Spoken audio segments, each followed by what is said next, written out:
Ustaz untuk live-nya.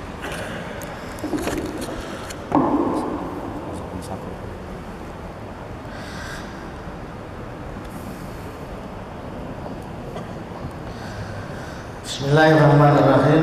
Assalamualaikum warahmatullahi wabarakatuh. Alhamdulillah. Alhamdulillahilladzi arsala rasulahu bil huda wa dinil haqq liyudhhirahu 'ala dini kullih wa kafa billahi shahida. Asyhadu an la ilaha illallah wahdahu la syarika lah wa asyhadu anna Muhammadan abduhu wa rasuluhu la nabiyya ba'dah. Allahumma shalli ala Muhammad wa ala ali Muhammad. Yang terhormat Bapak Ketua PDM Sidoarjo dan seluruh jajarannya, Ketua PDA Sidoarjo dan seluruh jajarannya yang mungkin hadir, seluruh struktur perserikatan, PCM, PRM, PCA, PRA, dan seluruh jamaah pengajian yang semoga senantiasa dirahmati oleh Allah. Bapak Ibu jamaah sekalian, saya diminta oleh Ustaz Razak terkait judul ini. Sebetulnya ini tulisan keponakan saya. Jadi keponakan saya itu namanya Atika Almira, lulusan S2 Rotterdam, Belanda juga. Beliau menulis menjadi muslimah yang kaya. Lalu akhirnya saya buang karena ini yang nulis perempuan. Yang kedua, Bapak Ibu sekalian,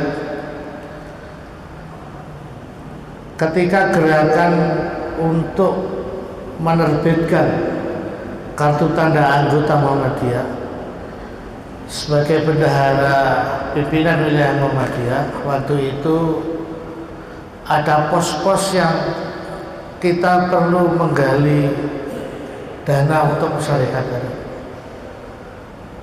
Bapak Ibu saya kira juga perlu tahu bahwa pemasukan anggaran dari AUM kita, baik dari rumah sakit maupun dari sekolah, itu kalau di wilayah itu turunnya sampai 30%.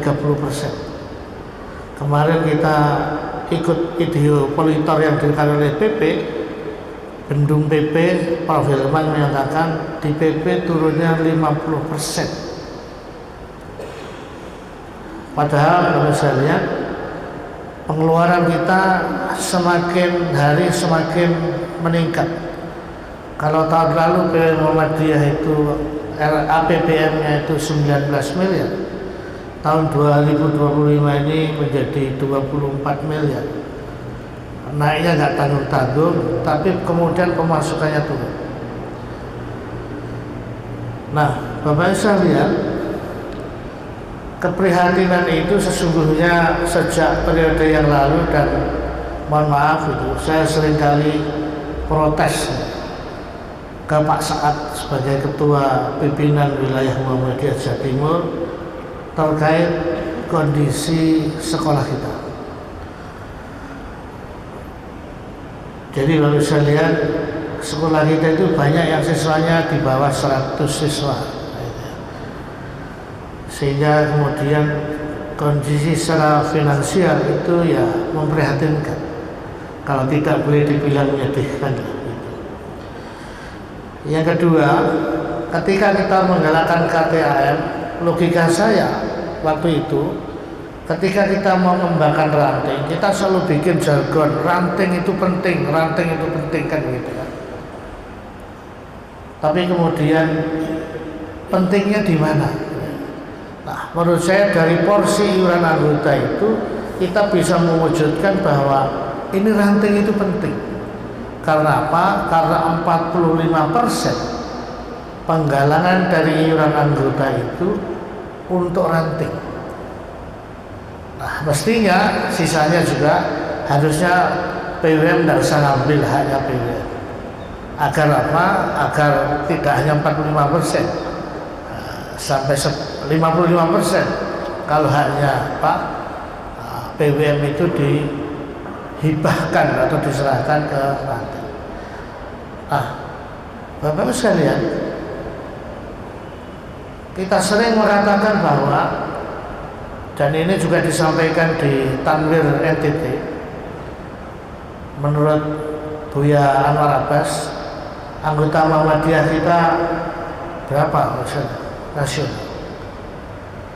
Kalau kita tanya di Mbah Google, maka akan muncul angka 60 juta.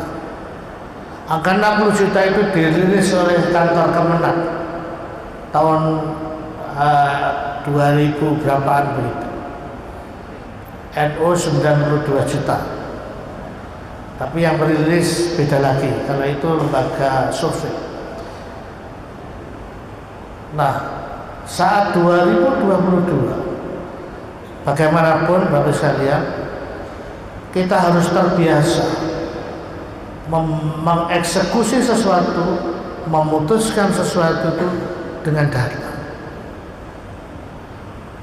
Bapak sekalian, begitu pentingnya itu, agar kita tadi yang dibaca yang terakhir-terakhir, yang atasnya itu, ya ayyuhalladzina amanu taqullaha wa tanzur nafsum ma qaddamat salid.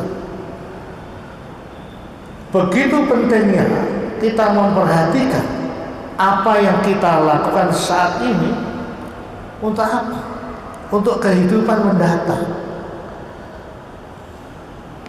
Bapak sekalian, setiap ucap, sikap dan laku yang kita pilih itu pasti kita akan berpikir keras, gitu ya. Untuk apa?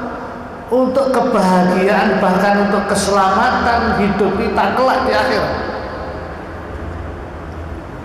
Sehingga apapun, sekali lagi, sikap, ucap, laku yang kita lakukan saat ini itu harus ada sandarannya.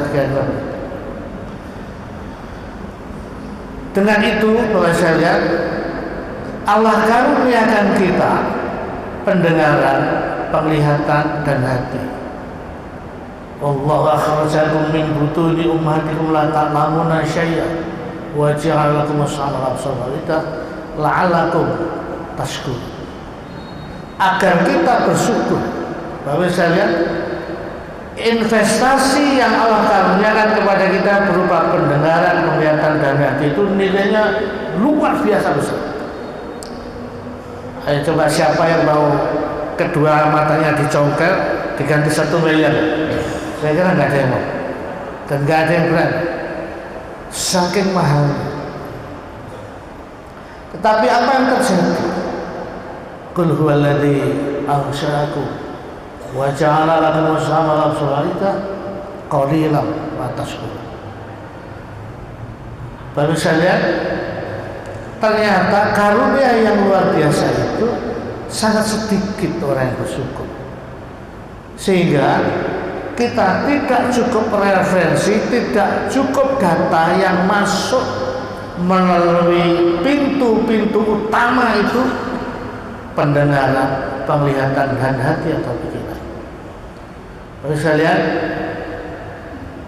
tadi saya sampaikan oleh Ustaz Imam Mahfud, sampai saat ini dari 38 kabupaten kota yang kita sudah melakukan pendampingan agar membuat RAPBN dalam menjalankan persyaratan ini, belum ada separuh yang buat RAPBN, padahal kita sudah melakukan biaya besar untuk melakukan pelatihan-pelatihan.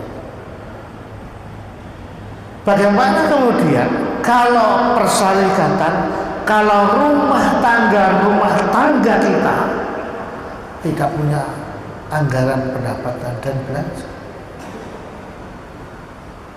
Misalnya sejak menikah tahun 97, Bu Jainal mudah-mudahan hadir, itu setiap hari beliau bikin amplop 30 hari, kalau bulannya 31 ya 31 amplop.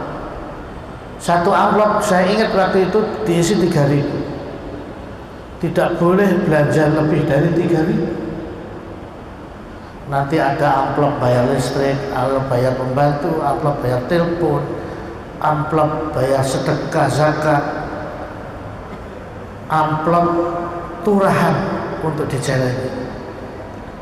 Ternyata kemarin kita belajar ke teman-teman, setidaknya setiap rumah tangga harus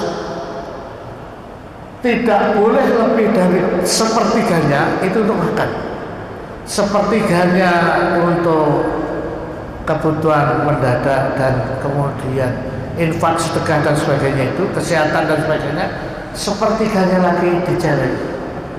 Ketika saya sampaikan gitu, ya gak cukup Pak Zainul 15 dino ya entek dengan sepertiga itu, gak cukup sampai 1 bulan. Kalau sepertiga dari bulan,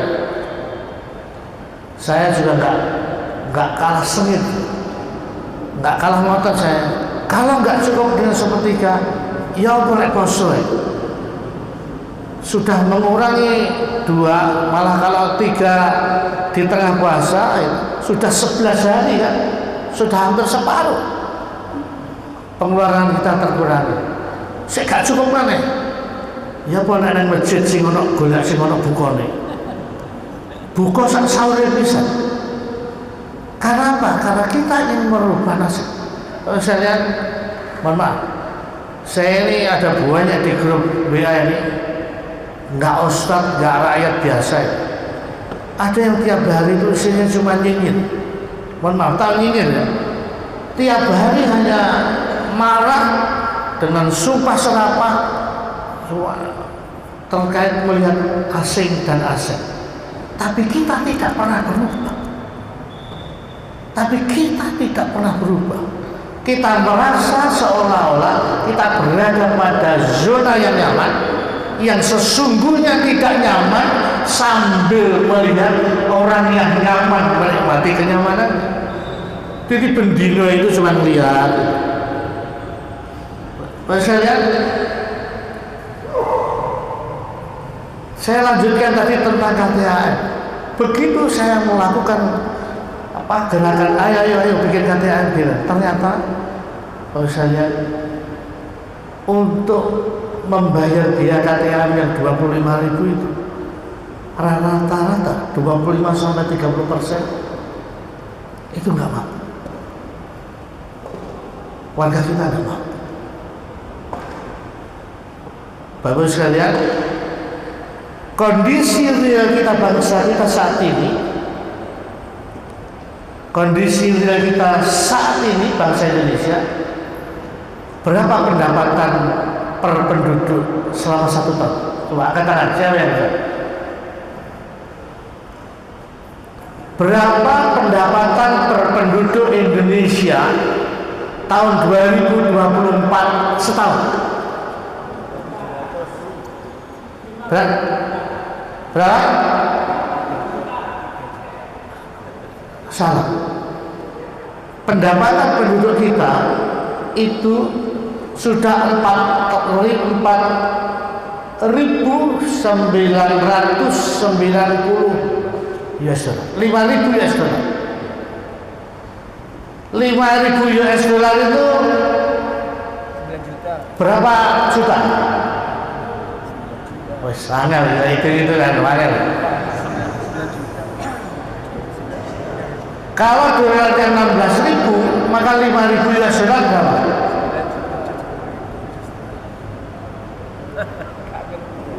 80 juta. Satu orang 1 tahun, rata-rata pendapatan penduduk Indonesia itu 80 juta. Nanti di Indonesia Emas 2045, salah satu ciri karakter pendapatan Indonesia menjadi 11.000 US dollar 2045. Ketika Indonesia sebagai negara maju, ciri salah satu negara maju itu, salah satu cirinya pendapatan penduduknya rata-rata 11.000 US dollar. Kira-kira 176 juta kalau 1 dolar masih 16.000. Coba, Bapak bisa lihat? Oh iya saya. Coba angkat tangan. Siapa yang di sini pendapatannya 80 juta setahun? Coba angkat tangan. Halo? Malu. Ini mohon maaf. Ini seperti APBN tadi. Seperti APBN daerah-daerah tadi. Ki kok gak ono sing mlebu. Ojo-ojo gak ono duwite. Sehingga tidak dilaporkan, nggak berani melaporkan. Karena apa? Karena nggak ada pemasukan, nggak ada uangnya. Apa yang mau dilaporkan? Nggak ada gitu kan? Jadi Bapak sekalian, coba jenengan hitung sendiri ya. Jadi kalau keluarga saya itu misalnya saya 2, suami istri 2, anak saya 3, 5 kan? Maka setahun 5 kali 80 berapa itu? 400 juta rupiah satu keluarga. Bapak sekalian, data itu tentu tidak mungkin menipu karena data itu rilis resmi dari BPS. Sekarang Bapak sekalian, panjenengan itu penghasilan saya berapa? Maka untuk menjadi 5.000 US dollar, maka tentu ada orang lain. Ada orang lain yang kemudian penghasilannya sangat tinggi sehingga kemudian mengangkat rata-rata seluruh penduduk Indonesia. Yang kedua Bapak sekalian, yang mengangkat, yang punya penghasilan sangat tinggi dan mengangkat rata-rata itu siapa? Saudara kita seiman atau bukan? Karena apa Bapak sekalian? Karena ketika sumber ekonomi ada di tangan orang kafir, bukankah orang kafir itu musuh yang nyata bagi kalian orang yang beriman? Innal ladzina kafaru, sungguh bagi orang-orang kafir itu harta yang melimpah ruah dan anak-anak yang banyak itu nggak ada manfaatnya sama sekali betul. Innal ladzina kafaru lan tughni anhum amwalum wala auladuhum min Allahi syai'an wa ulaika waqutun. Harta yang melimpah ruah yang ada di tangan mereka itu, anak yang banyak yang mereka miliki itu nggak dapat menolong sedikit pun dari siksa Allah kelak. Jadi nggak ada gunanya. Justru akan membahayakan kita orang yang beriman. Karena apa? Karena mereka akan selalu memusuhi orang yang beriman. Dengan apa? Dengan seluruh kemampuan yang dimiliki. Bapak sekalian, mohon maaf, kenapa kemudian itu sampai terjadi? Hari ini Bapak sekalian, ini kita di-share melalui media ini. Bapak sekalian, kalau saya taruh ini, kalau saya taruh ini, Mas sekalian, di sini, ini akan di-share ke publik, ke dunia, iya kan? Bagaimana perasaan panjenengan, Ustaz Mursyid? Kalau saya taruh di sini, bagaimana perasaan panjenengan? Halo, ya? Menyedihkan. Jangan marah, enggak? Marah, tak buang. Oke, saya buang ya. Bapak sekalian, warga kita semua ini butuh ini, iya kan? Ini sudah saya buat. Apa yang kita lakukan?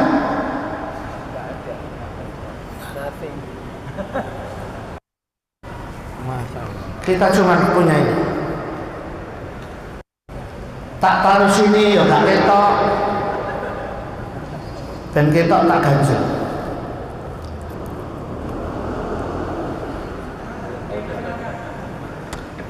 Bapak sekalian, ini Ini yang selama ini kita lakukan. Ada 4% kita ini, wah kalau teriak boikot tuh neng arep dewe. Wah takbir, Allahu Akbar, boikot, boikot, boikot. Begitu saya baca gerakan panjenengan untuk memboikot produk Yahudi itu, 14% produk Unilever turun, nilainya triliunan. Apa yang kita lakukan? Kita tetap seperti yang kemarin, nggak ada perubahan apa-apa. Kita merasa nyaman di zona yang, mohon maaf, sesungguhnya tidak nyaman. Buktinya apa? Pendapatan kita jauh di bawah rata-rata pendapatan Indonesia. Saya mohon maaf karena yang saya kenal perubahannya drastis itu hanya Ustaz Ali Mursi. Dari sisi ekonomi, tapi beliau mampu mendesain. Ketika ekonomi saya nanti mapan, saya itu desain beliau. Ini yang untuk umroh, ini yang untuk korban, ini yang untuk orang tua. Beliau mendesain.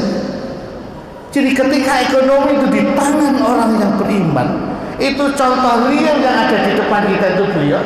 Contoh yang di luar yang jauh lebih besar itu dilakukan oleh Bu Nur Hayati melalui PT Paragon itu yang memproduksi Wardah, mencanter 4 pesawat untuk menyenangkan seluruh karyawan, diajak jalan-jalan ke Singapura. Kalau itu harta ada di tangan orang yang beriman. Ketika harta itu di tangan orang kafir untuk mengeksploitir panjenengan itu,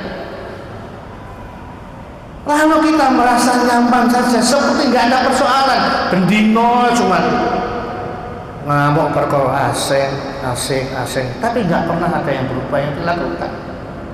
Iya kan? Coba mulai kita hitung diri kita sendiri. Kira-kira 5 tahun yang lalu, 4 tahun yang lalu, 3 tahun yang lalu sampai saat ini yang berubah apa? Yang tumbuh apa? Amaliyah kita, ibadah kita, finansial kita. Misalnya kita dulu pernah belajar biologi kan? Pernah belajar biologi, salah satu ciri hidup itu tumbuh, berkembang biak. Kan begitu kan? Ada bernapas. Kalau tidak tumbuh, maka Rasulullah mengajarkan rugi. Ya. Kalau stuck itu, tidak ada perubahan apa-apa, kan rugi. Itu kita paham betul sejak sekian tahun yang lalu bahwa kalau saat ini sama dengan kemarin, itu kita rugi. Tapi kita merasa nyaman dengan kondisi rugi itu. Oleh karena saya, ketika kita punya RAPBN, kita bisa melihat bagaimana wajah Muhammadiyah secara nasional hari ini berapa uang yang berputar di perusahaan, tahun depan berapa, tahun depannya lagi berapa. Alhamdulillah terus tumbuh 17 miliar, 19 miliar, sekarang 24 miliar. Lalu saya lihat dari mana jalan yang bisa kita tempuh. Saya bawa ini, nanti ada lagi. Mohon maaf, ini lupa. Yang mestinya harus saya taruh di depan. Ini yang menginspirasi saya. Nanti biar kelihatan seluruh dunia. Ini, baru kenal kan? Ini. Tidak tahu ini berapa jenisnya. Ada yang kenal ini produksinya siapa? Bapaknya namanya siapa? Pak Parto, apa betul? Ini produksinya Pak Parto. Tak taruh sini. Ini saya beli eceran itu 2.500. Terus kalian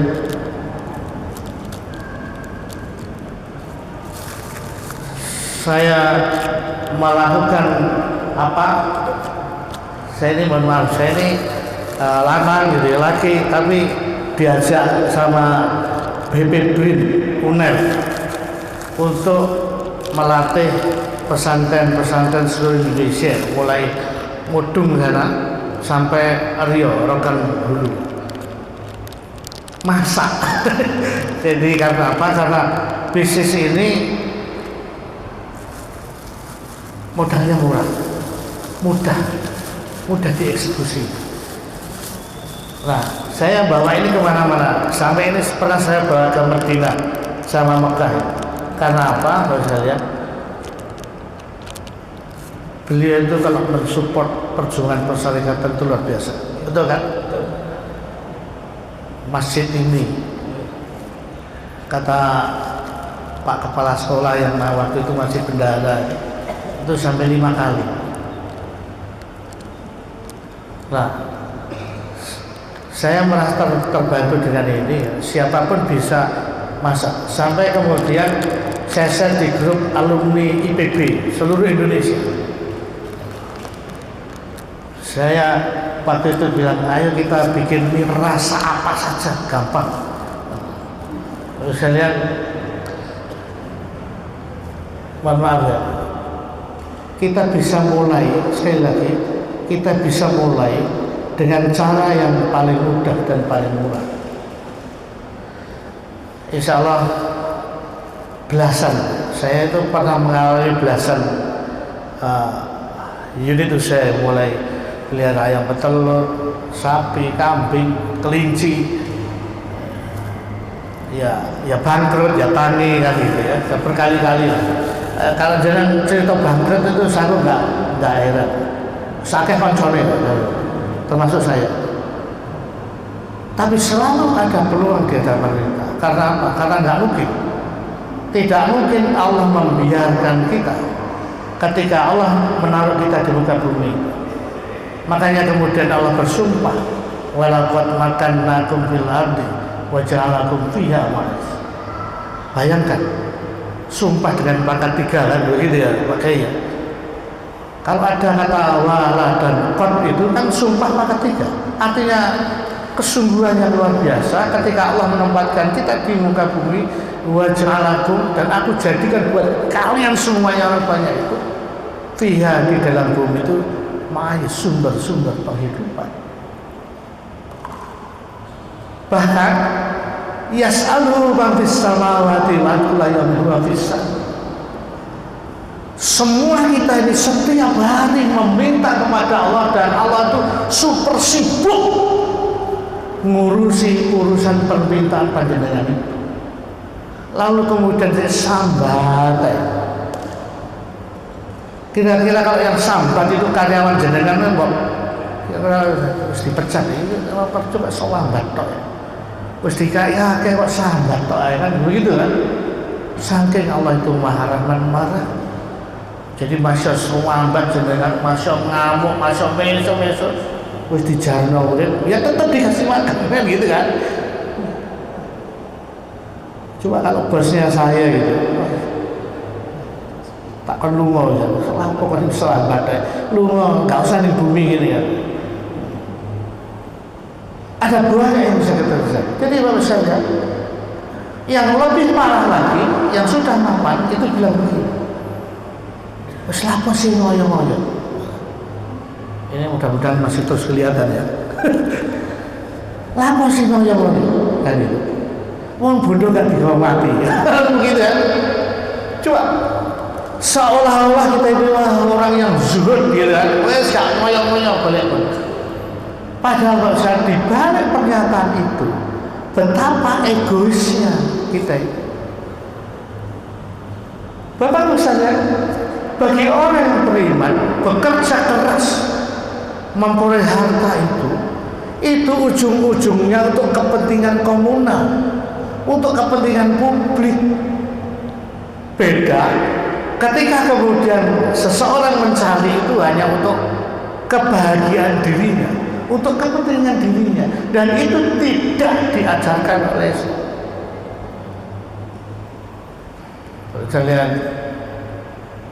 Mestinya Kalau kita betul-betul pengen membuktikan, pengen sebuah bukti bahwa kita ini menjadi pengikut setia Rasulullah Muhammad SAW, maka mestinya Bapak sekalian, kita harus senantiasa berpikir orang lain, orang lain, orang lain. Saya kira kita semuanya tentu hafal dan pernah mendengar ketika Rasulullah menjelang azab, kata-kata yang keluar dari lisan beliau, ummati, ummati, ummati.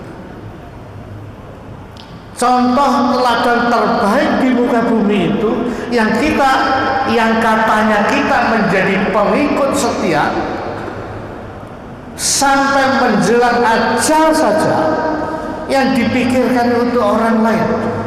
Saya menyebutkan itu sebagai fokus out.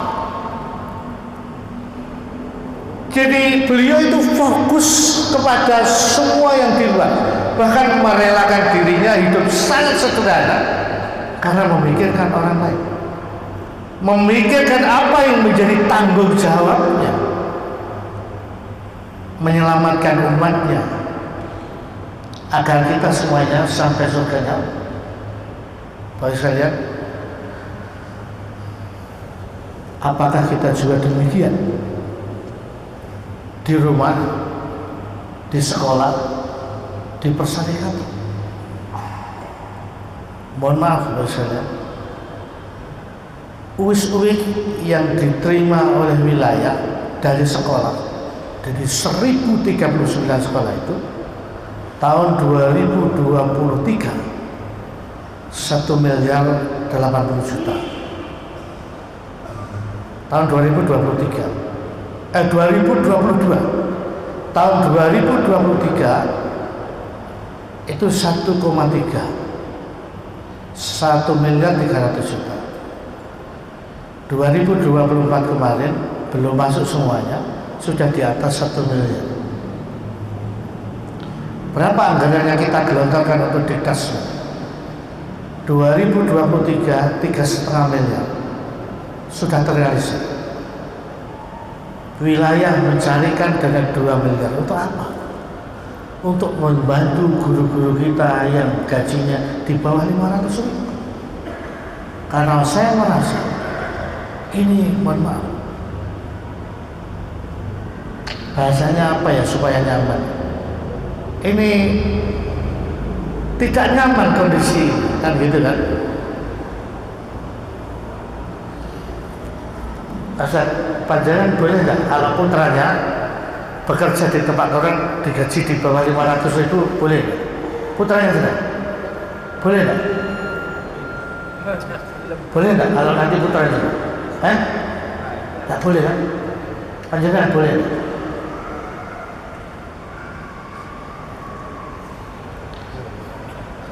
Ini Pak Ihsan ini contoh real yang bisa mengantarkan sekolah sehingga bisa menggaji gurunya dengan sangat layak, sangat layak. Kalau ini saya cuma nanya 3 orang, semuanya nggak boleh, 100% nggak boleh. Lalu kemudian kita merasa nyaman, kita merasa tidak ada persoalan, kita merasa baik-baik saja ketika anaknya orang ikut kita gaji. Maka harus sekalian, mudah-mudahan seluruh pimpinan mulai wilayah, daerah, cabang itu betul-betul memperhatikan ini. Karena supaya apa? Supaya kita tidak menjadi bagian yang ikut mencetak orang miskin ekstrim baru. Karena apa? Karena orang miskin ekstrim itu hanya bisa belanja tidak sampai 500 ribu satu bulan untuk seluruh kebutuhan. Nah, bahwa sekalian, lalu bagaimana kemudian terkait kondisi kita, bagaimana kita merubah itu? Tadi sudah saya sebutkan, mari kita sisihkan. Untuk apa? Untuk sepertiga itu bisa dicelengi, ditabung, lalu kemudian nanti diinvestasikan. Selain yang sepertiga tadi untuk infak, untuk kebutuhan yang lain, sepertiganya lagi untuk makan. Berapa sekarang penduduk Indonesia gitu, rata-rata saudara kita yang untuk makan? sudah sampai 52% dari seluruh penghasilannya itu untuk makan, dan itu tidak sehat. Data menunjukkan seperti itu. Nah, terus kalian di rumah itu, saya kira itu Pak Berabar juga tahu, di depan rumah saya itu ada jambu, di sebelah rumah yang ujung juga di depan itu rumah itu ada jambu, tapi miliknya orang lain, miliknya tetangga depan saya. Kayak di depan rumah itu, ya nggak tahu itu miliknya umum atau miliknya saya kan, karena pas di depan rumah. Apa yang terjadi Mas? Dua-duanya, baik milik tangga saya maupun milik saya, kita tidak pernah memanen jambu. Bayangkan, kita tidak pernah memanen. Kita seolah menjadi orang yang sangat abai terhadap karunia yang luar biasa. Beda sekali dengan saudara kita yang di Paciran. Misalnya orang di Paciran sana itu kalau musim jambu kan banyak yang jualan jambu di pinggir jalan. Karena apa? Karena dia melakukan pemblongsongan, pembungkusan ketika mulai, supaya apa? Supaya tidak diganti lalat buah, sehingga dia bisa panen di tempat kita. Padahal Bapak sekalian, saya pernah mengajak salah satu kiai dari Turi sana, dari SPM Malang sana. Saya ajak ke Blitar, ke desa Karangsari. Itu desa itu di tengah kota, nggak ada lahan yang luas kecuali halaman rumah saja. Setiap rumah itu di depannya itu ada pohon belimbing. Kalau nggak satu pohon ya dua pohon. Pohon belimbing itu nggak pernah berhenti berbuah, dan kemudian sangat disukai, termasuk jambu itu sangat disukai oleh lalat. Sehingga kemudian karena seluruh rumah itu punya pohon belimbing, sehingga tiap hari ada bakul yang datang mencari dagangan belimbing itu. Bapak sekalian, itu contoh konkret, dan kemudian banyak hal gitu ya, banyak hal yang kemudian itu lolos begitu saja. Peluang-peluang itu lolos begitu saja. Baik sekalian, Allah menyebut menjamin rezeki, wa ja'alahum fiha ma'isati itu dengan cara apa? Dengan cara menghamparkan bumi, meninggikan langit.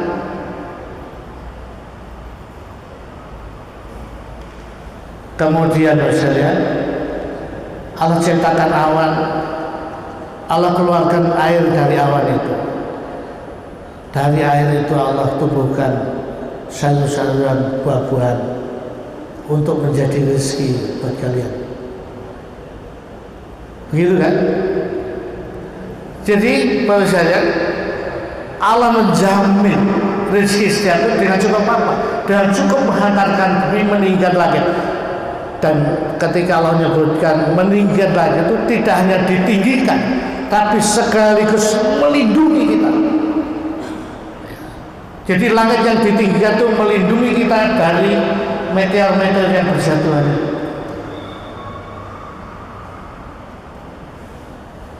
Kemarin saya nemu iklannya Pak Purnomo polisi lagi panen durian di Brangsi. Kebun duriannya luas luar biasa. Yang bisa tanya atau yang bisa cari di Google. Kalau musangking itu nanti per kilonya berapa?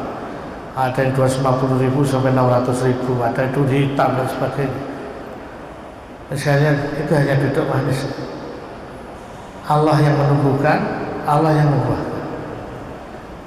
Yang berikutnya apa? Banyak istighfar. Seperti yang Allah disebutkan di surat Nur itu. Banyak istighfar. Mohon maaf saya saat itu protes sama guru saya. Ustaz, apa hubungannya istighfar dengan banyak rezeki, banyak anak, Allah jadikan buat kita kebun, bahkan air mengalir buat kita. Ketika kita memperbanyak istighfar, Allah akan memberikan karunia hujan yang lebat, memperbanyak harta dan anak kita, memperbanyak istighfar. Nyambungnya di mana? Bapak sekalian, kata beliau, Pak Janur katanya, lek sama istighfar itu bukannya sampai minta ampun, ya. Minta ampun atas apa? Atas kesalahan-kesalahan saya. Lalu kesalahannya apa saja? Coba dihitung kesalahannya apa saja.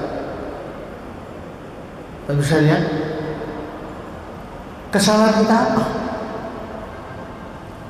Mari kita hitung. Kita tidak berpikir fokus out. Bapak sekalian, tidak mungkin setiap kita ini tidak ada persoalan. Setiap kita akan selalu dihadapkan kepada persoalan. Apalagi kemudian di dalam perjalanan hidup kita ini, kita ingin berjuang di jalan Allah, kita ingin menegakkan kalimat Allah, kita ingin menegakkan keimanan kita, dan kemudian di masyarakat kita membangun Islam yang sebenar-benarnya, maka tidak mungkin hidup ini kemudian berjalan lurus saja. Pasti kemudian akan ada cobaan, rintangan, bahkan permusuhan. Dari siapa? Tentu dari mereka. Orang-orang yang selamanya akan musuh orang beriman. Siapa? Orang kafir.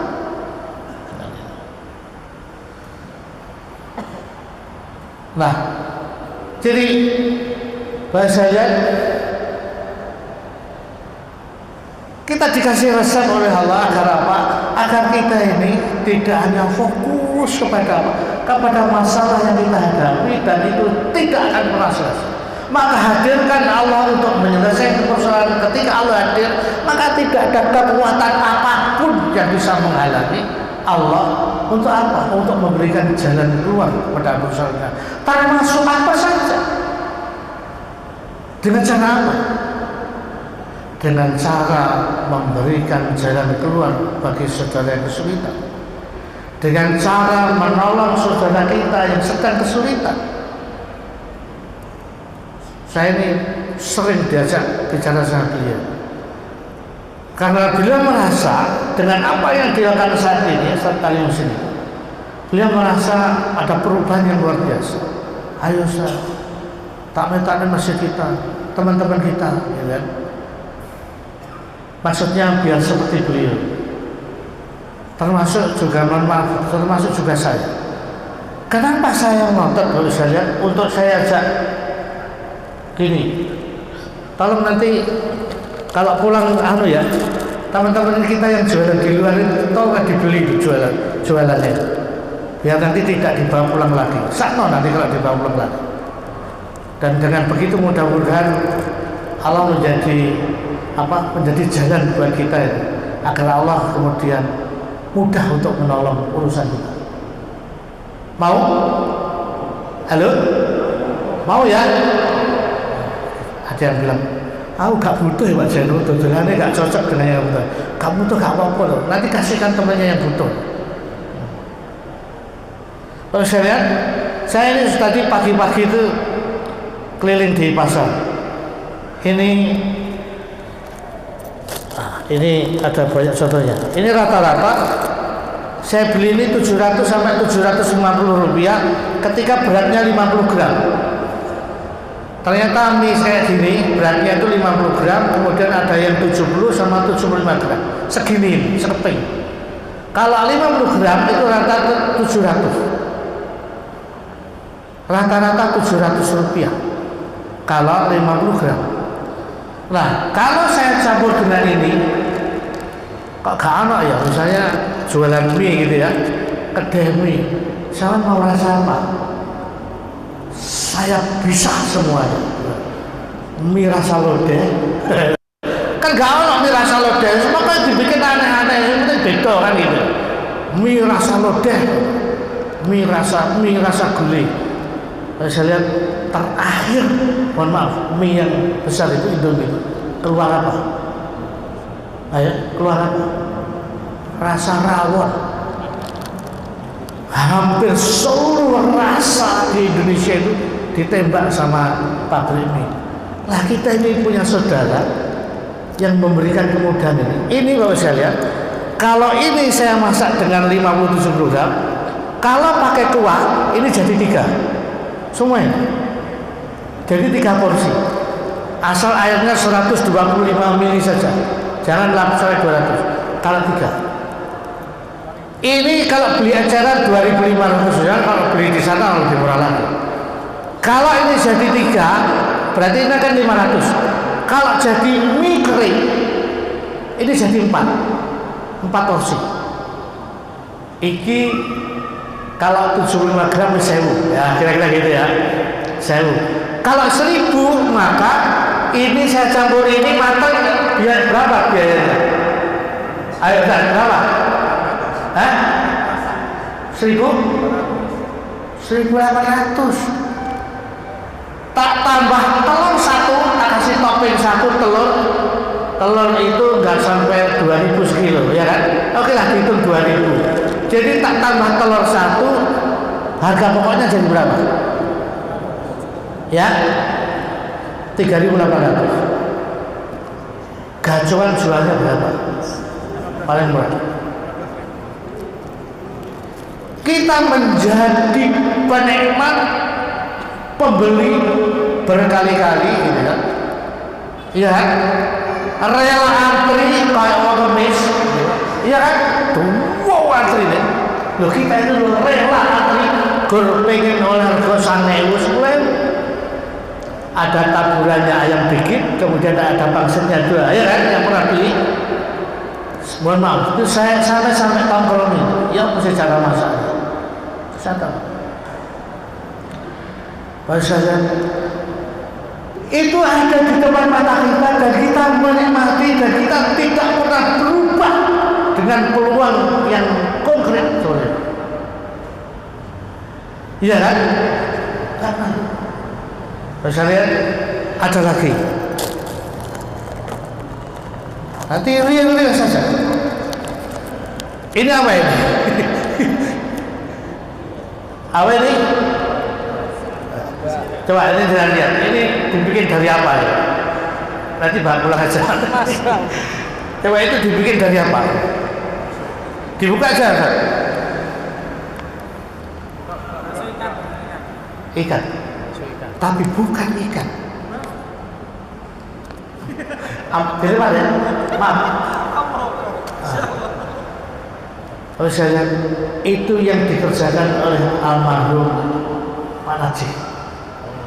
Ini yang produk-produk Minangku itu semuanya tersini.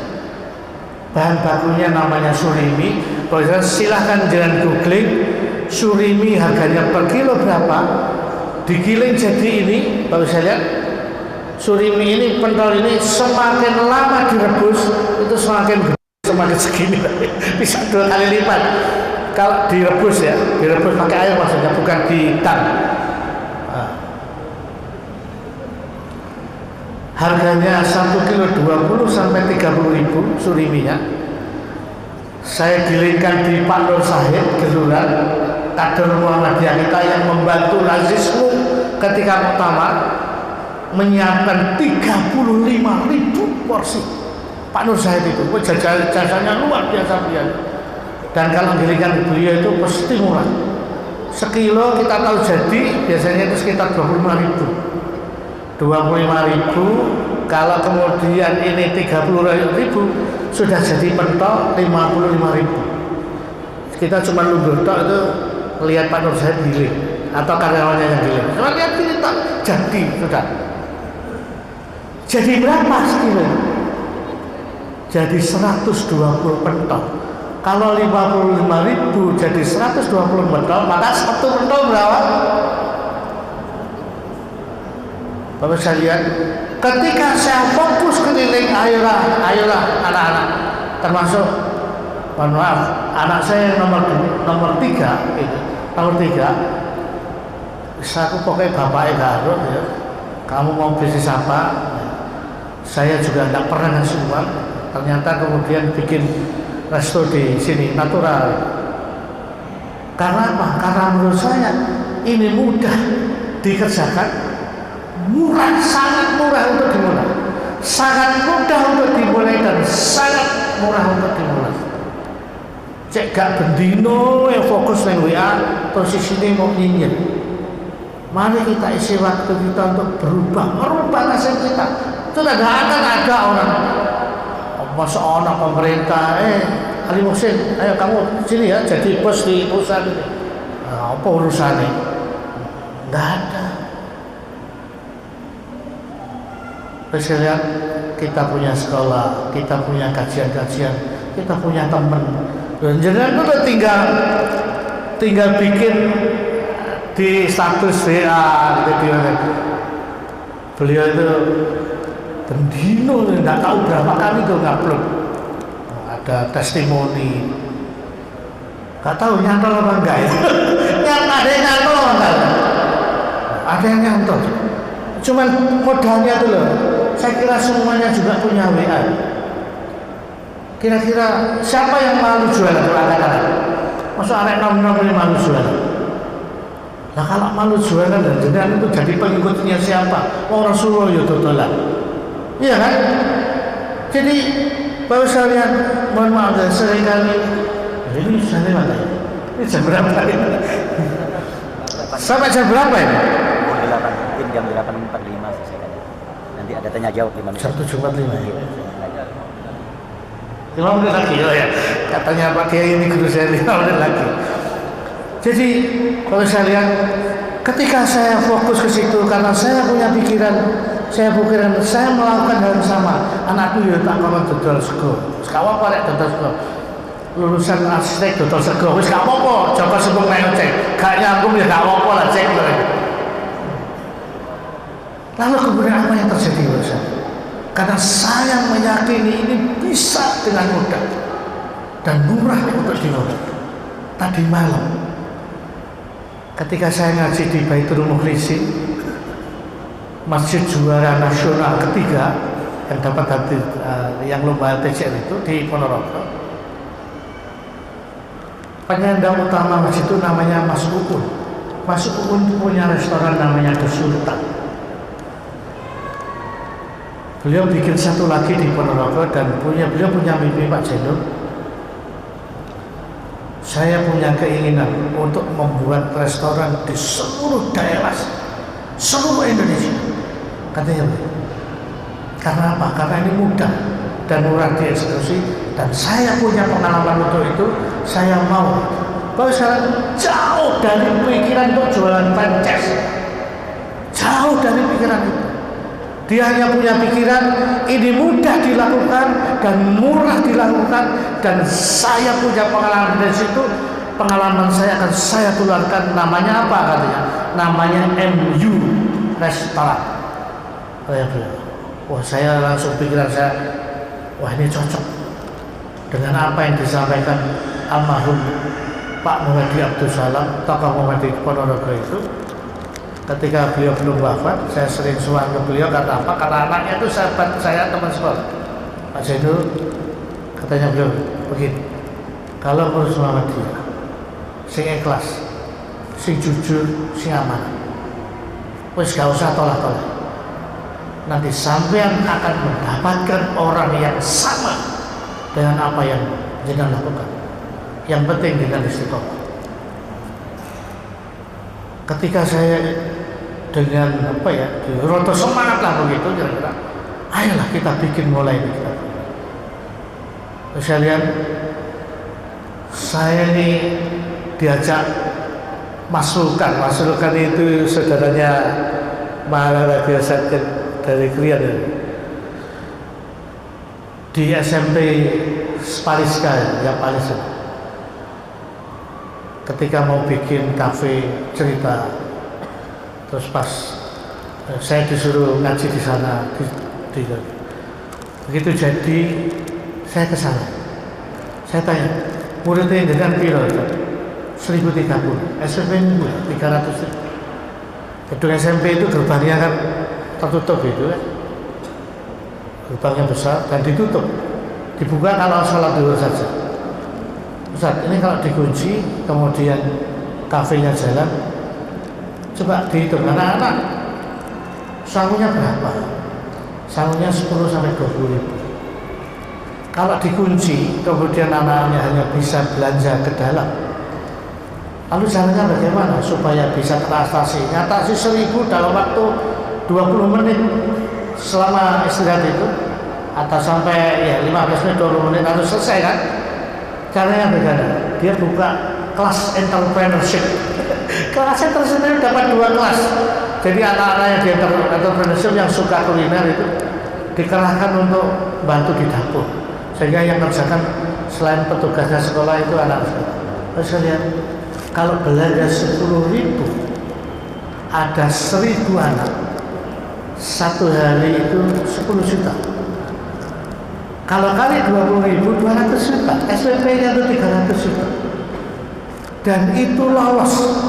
Seperti kita punya pohon jambu tadi, yang lolos begitu saja hilang dimakan lalat buah. Karena apa? Karena kita tidak melakukan sesuatu untuk berubah. Misalnya, saya kira itu yang saya sampaikan. Sekali lagi, misalnya, ayo kita berubah. Mari kita berubah. Kondisi finansial kita itu, kondisi ekonomi kita tidak sedang baik-baik saja. Terus saya lihat, mohon maaf, air akan mengalir dari tempat yang tinggi ke tempat yang rendah. Udara akan mengalir dari tekanan yang tinggi ke tekanan yang rendah. Terus saya lihat, kalau kondisi persyarikatan dan kondisi warga ini akan jumlah. Saya lagi, kalau kondisi ekonomi atau kondisi keuangan persyarikatan dan kondisi keuangan warga ini jumlah, maka ini akan ramai-ramai ke sana. Karena apa? Karena ini enggak akan sulit ngasih ke sini. Tapi kalau kondisi warganya seperti dulu para pejuang, yang para saudagar itu, yang punya pabrik batik yang berjualan, maka otomatis dari sini, dari warga, zisnya akan mengalir ke persyarikatan. Saya lihat kondisi ekonomi warga kita sedang tidak baik-baik saja. Ada cara yang dilakukan oleh Vietnam, ada yang cara yang dilakukan oleh Korea Selatan itu, di Korea Selatan itu namanya Saemual Untung. Udah benar bacanya. Setiap warga yang kondisi ekonomi yang tidak sedang baik-baik saja itu didata, konkret oleh pemerintah dan kemudian didampingi. Kalau saya lihat Ali Muksin yang sudah berjalan dengan British Populisnya, tolong bawa 1 orang, 2 orang yang jobless. Siapa lagi yang punya? Pak Prabowo ini banyak yang jobless yang ikut beliau. Di rumah Bu Jainul ada 10 orang, di Magetan saya ada 3 orang. Monggo Bapak sekalian, dengan begitu insya Allah siapapun yang punya pekerjaan, mari kita tarik, mari kita bawa saudara-saudara kita yang jobless agar ikut bersama-sama makan dengan kita. Ada pengalaman yang luar biasa, karena dulu saya alumni COVID tahun 99 karena Krisman ada yang berhenti, kemudian ikut di kita. Sekarang justru secara ekonomi jauh di atas, namanya Kelana Nusantara, Juragan Jagung, luar biasa. Jadi kalau saya lihat, sekali lagi, mari kita fokus out, mari kita fokus keluar. Mungkin kita sulit, tapi kalau saya lihat ada banyak yang bisa kerjakan. Terakhir, ini terakhir beneran.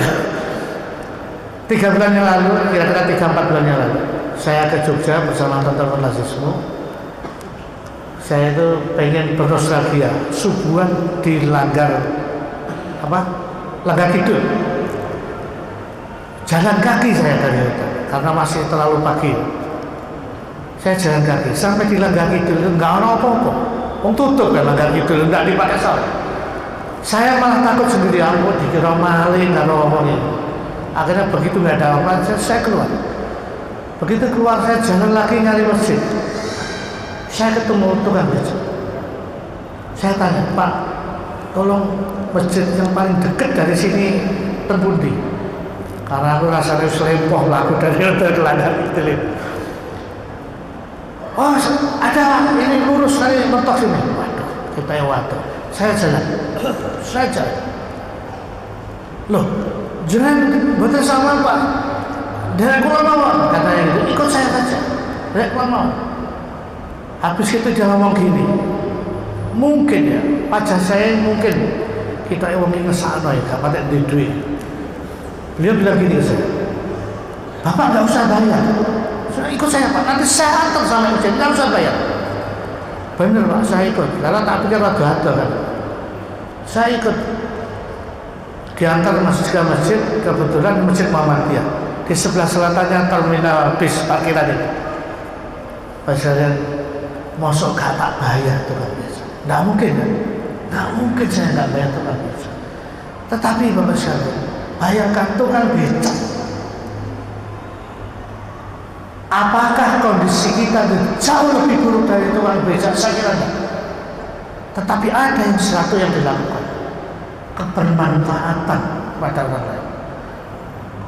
Dengan becaknya, dia bisa memberi tumpangan kepada orang. Setidaknya dia sudah punya niat, iya kan? Lalu kemudian ketika dapat uang dari yang ditumpangi, wah itu berkah yang luar biasa. Ya kan? Tapi niat awalnya kan dia kan tidak butuh bayaran. Jadi bahwasanya lalu kemudian datang pertolongan Allah karena dia memberi jalan keluar kepada orang yang mencari.